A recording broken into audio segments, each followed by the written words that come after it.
Pour yourself a cold one. Let's strike 'em, huh? And listen to Ross Tucker break down the top college prospects on another tasty edition of The College Draft. Yeah, it's Daddy Soda time here on the College Draft Podcast, presented as always by DraftKings. I'm Ross Tucker, former NFL offensive lineman, 5 teams, 7 years, boatload of podcasts. What is it, 10 a week that we put out for you? Ross Tucker Football Podcast is daily, so that's 5, Monday through Friday. We got a college draft on Monday, typically that's 6, even money on Tuesday, 7. Fantasy Feast Part 1 on Wednesday, 8. Fantasy Feast Part 2 on Thursday, 9. And then, of course, Andrew Brandt's Business of Sports. So we got you 10 podcasts each week. By the way, I am accepting all submissions for free Madden codes this week. All you have to do is listen to the Ross Tucker Football Podcast or watch at youtube.com/Ross Tucker NFL, and then rate and review any of the shows. Really, the more the merrier. It's simple to do. Screenshot it, send it to me, ross@rosstucker.com, which is awesome. And then you can also just take advantage of any of our sponsors that you hear on this show or others, or subscribe to youtube.com/Ross Tucker NFL and make a comment. Comment with the console of your choice to get a free Madden this week. It is that easy. It's also very easy, actually, to have 3 podcasts for the price of one, price being nothing. You just get Emory Hunt at FBall Game Plan on Twitter, Football Game Plan on YouTube, the best draft guide I'm aware of, footballgameplan.com/2023 draft guide. He's the guy that already told me before the show that the XFL draft is tomorrow. Nobody else on the galaxy even knows that except for Emory. Emory, what does that mean, by the way? Where are they drafting people from? Are they drafting guys that got cut from NFL teams that are available now? No, what happens tomorrow or throughout is Tuesday, Wednesday, and Thursday is the draft. They've had these showcases across the country. I've gone to the one at Maryland, at University of Maryland. This was back in, I want to say, May. I went to the first one, and also so they've accumulated 1,700 players that have been to these workouts. They've invited maybe 750 for the draft, and they're going to draft about 400 out of that 1,700 and 750. So they were able to whittle it down, and then they'll have a supplemental draft. I want to say a month before the season, which is in February. So they'll have that in January. Well, they'll draft another 75 guys. And that's probably going to be a lot of the guys that are, trying to sign futures deals and just got released and trying to decide, should I take the future deal or jump into the XFL? That's why that supplemental draft is going to be key. But this focus here, Tuesday, Wednesday, and Thursday, are from guys that were in the last 3 draft classes, more so 2022 than 2021.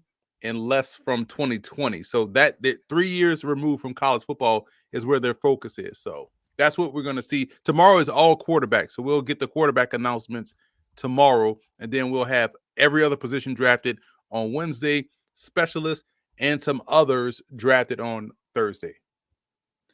That's awesome, man. That's very cool. You know what's amazing about those drafts?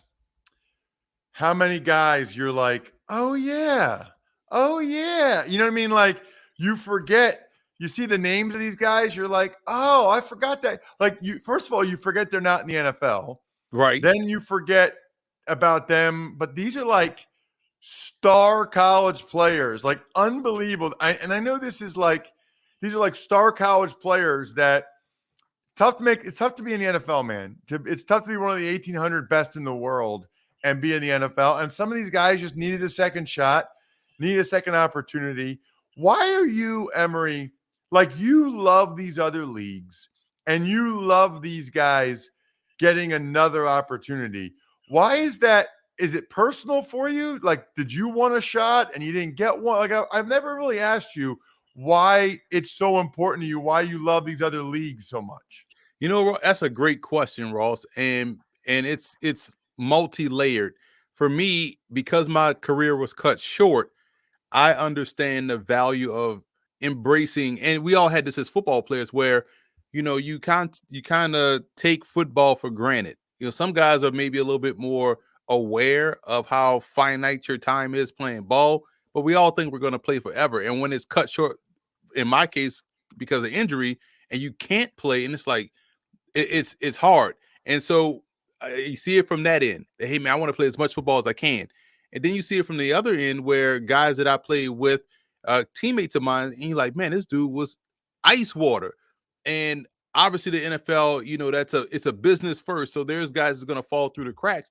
But then I'll watch some of my guys go up to the CFL and become Hall of Famers. Fred Stamps, Kyrese Abear, Donovan Morgan is an Arena Football League Hall of Famer, and also had some time in the NFL as well. So all three guys I knew were just legit studs, but just didn't have that NFL opportunity.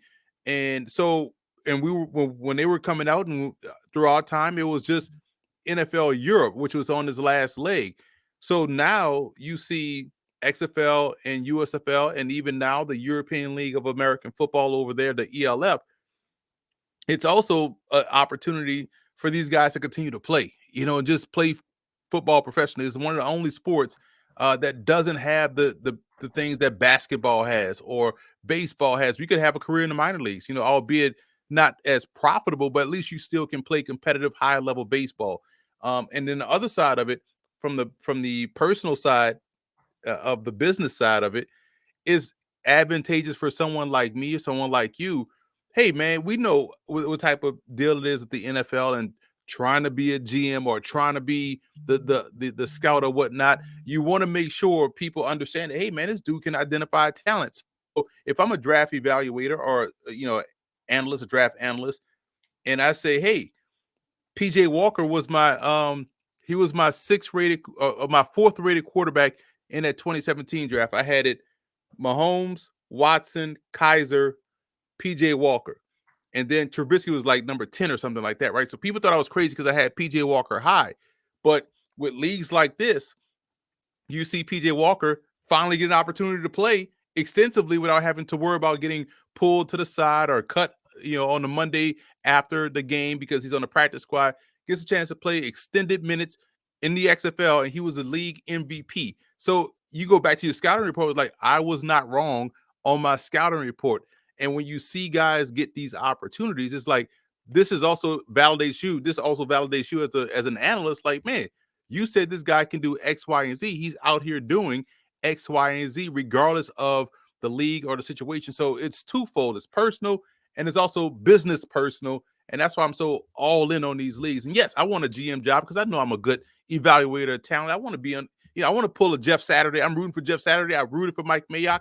I want those guys to succeed because of the different paths of getting to that opportunity.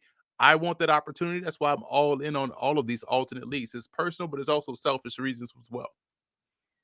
I love it. I love it, Emory. This podcast is 3 podcasts in one because we talk about some of the biggest college games. So it's a college football podcast. We obviously talk about the top prospects in those games, college draft podcast. And then how about picking the games against the spreads? We get sprinkle a little betting for you. How about Illinois at Michigan on Saturday, Emory? Illinois is getting 17 points on the road, and you like, or at least you want to talk about, 2 tight ends named Luke in this game. Was that intentional? Unintentional, but why not, right? Because you got 2 tight ends in the Big Ten named Luke, and they both play integral roles to the team's run game. Luke Ford transferred in from Georgia. He's someone that does a solid job in the blocking department on whams, your kick out blocks. He's more of your H-back. He gives them an opportunity to spring the long run. They use a lot of different tight ends, and Luke is one of them. He's also on the Shrine Bowl 1,000 list. I think you're on the Shrine Bowl 1,000 list too. Ross, they have over 1,000 people listed on the damn watch list. Like, that's the watch list of all watch lists, but he's on it. And for guys like him and the other one, Luke Schumacher, who's more of the receiver type, but also an inline guy. Both of guys about 6'5", 250. They fit that prototype of the tight end. I feel like Schumacher is more of the Dalton Schultz type. He could block. He's a good, short area receiver, nice little seam guy, solid hands. But I think in the blocking department, he also helps spring the run game as well. So you see two backs in this game, Corum and I forgot the back for Illinois, but he's tremendous. Chase Brown. And you see both guys able to not only break it running down Main Street, but also able to bounce it outside. Well, you don't get to bounce outside if you're not getting good seal blocks, good kick out blocks from your tight ends. So both guys can block. That's a plus. But when you talk about them spinning them forward in the All-Star game setting, is a chance for Ford to showcase that, just like we saw last year in the Shrine game. This guy just caught a touchdown for the Houston Texans. Keegan Quitoriano from Oregon State was more of a blocker for the Beavers. And when I interviewed him at the Shrine game, he was like, man, I want to show people I can catch it. It's like, just because I wasn't asked to do it at Oregon State doesn't mean I can't. And he was out there having a really good week of work catching the football. He just had a touchdown last week against the Eagles for the Houston Texans. So that's why I wanted to spotlight those two tight ends, because you may not see the wild numbers. We talk about Bowers of Georgia, but these guys also, do a good job in line, but could be valuable assets in the passing game at the pro level. 17 points. That's a lot of points, but Michigan's pretty good, Emory. What are you doing? It's great to see Michigan look like the Michigan we grew up watching, right? Where they just dominant in dominant ways that Michigan tends to dominate. And I know Illinois is the leader of the Big Ten West. Shout out to the Illini. Shout out to the one Illini fan. Two Illini fans. Tom Fornelli, who I work with at CBS Sports. And this guy met down in New Orleans. I forgot his name.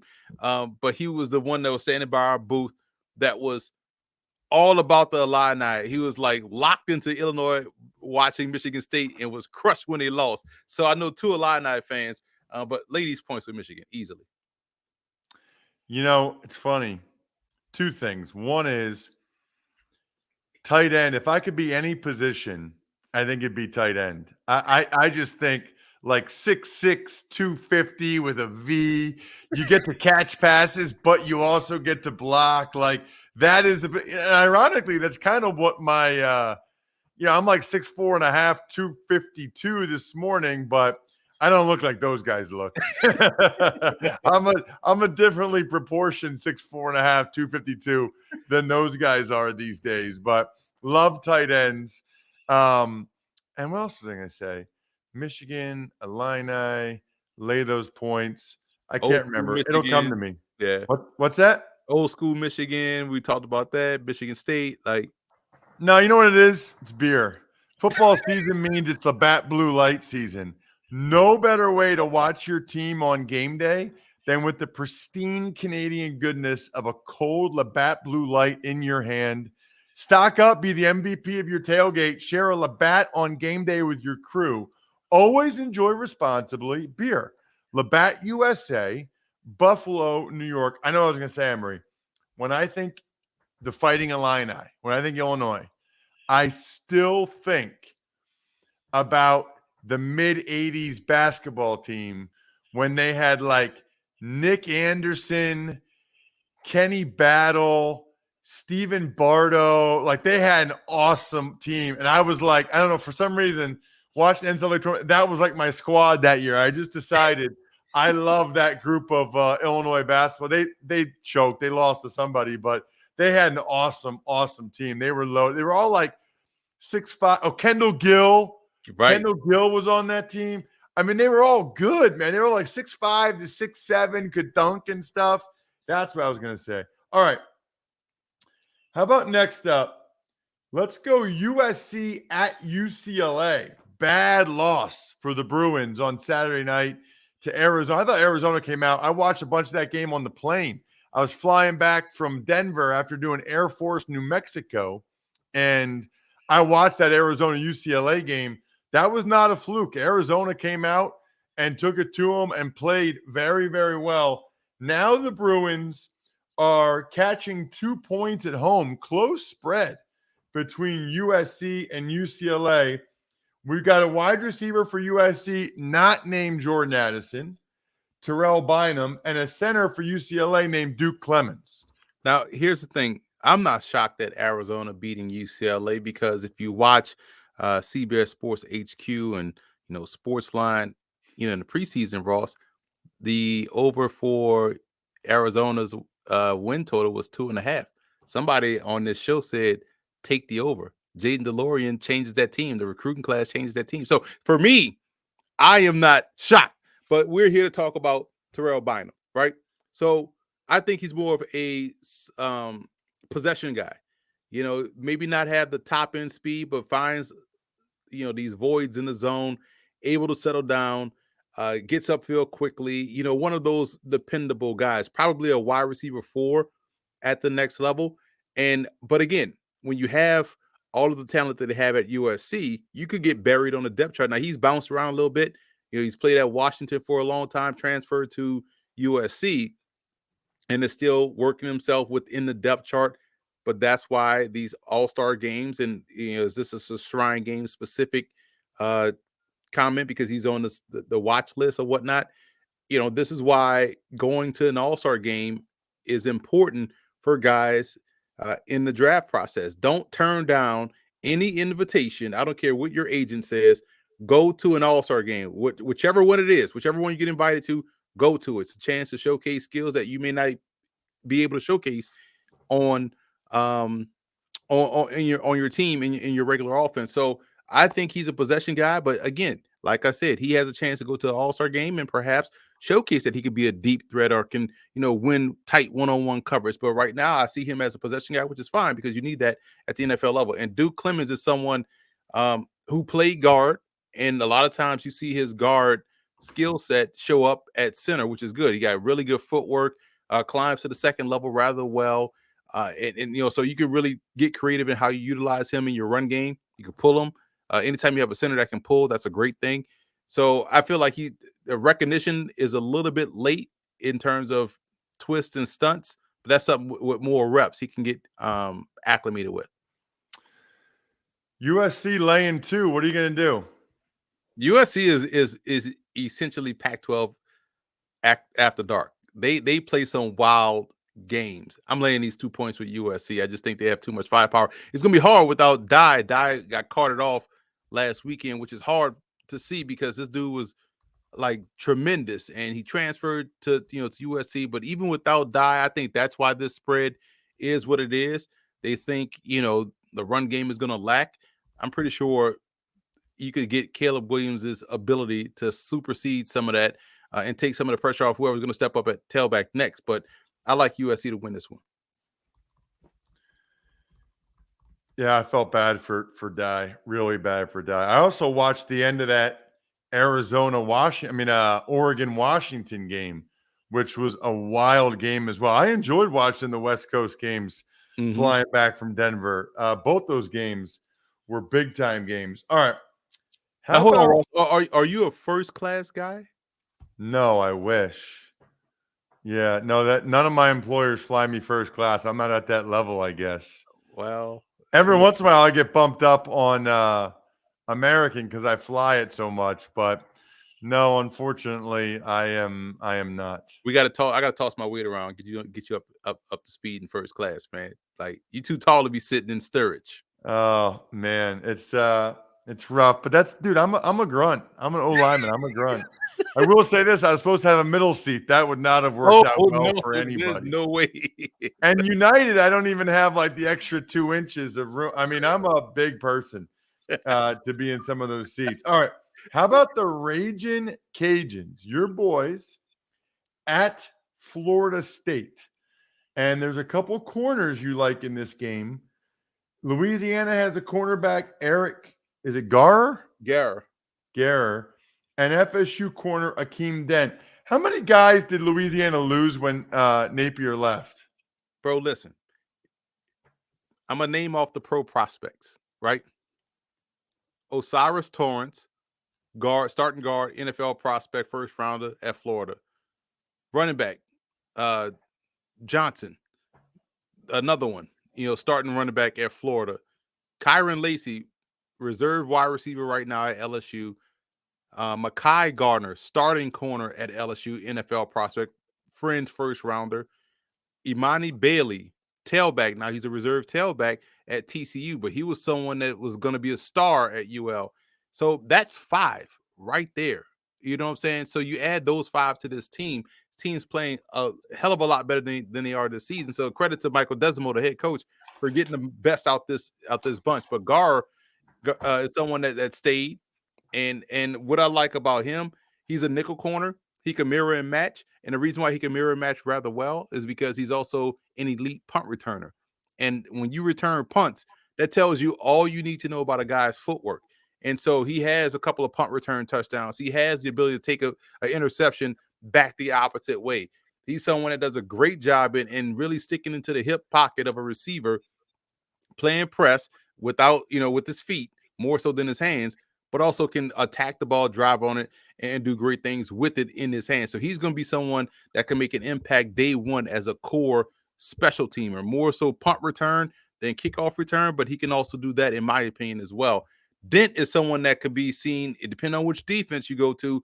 Some may see him as a corner, some may see him as a safety.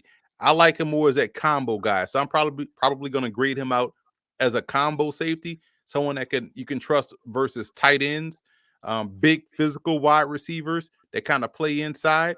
You love him there. You love how he is able to plant and accelerate to drive on a receiver on a crossing route. He can drive on a ball or break it up. If he had, much better hands, he probably would have 48 interceptions, on his career, but he tends to drop a lot of them. But you love the fact that it's a pass breakup. It's still a stat. So I think for someone like him, being a versatile player on the back end with the right mentality and the right type of ball awareness, that's huge. And he has the size, height, weight, speed profile that they're going to like. He's going to be someone that's going to garner a ton of attention as we move through the process.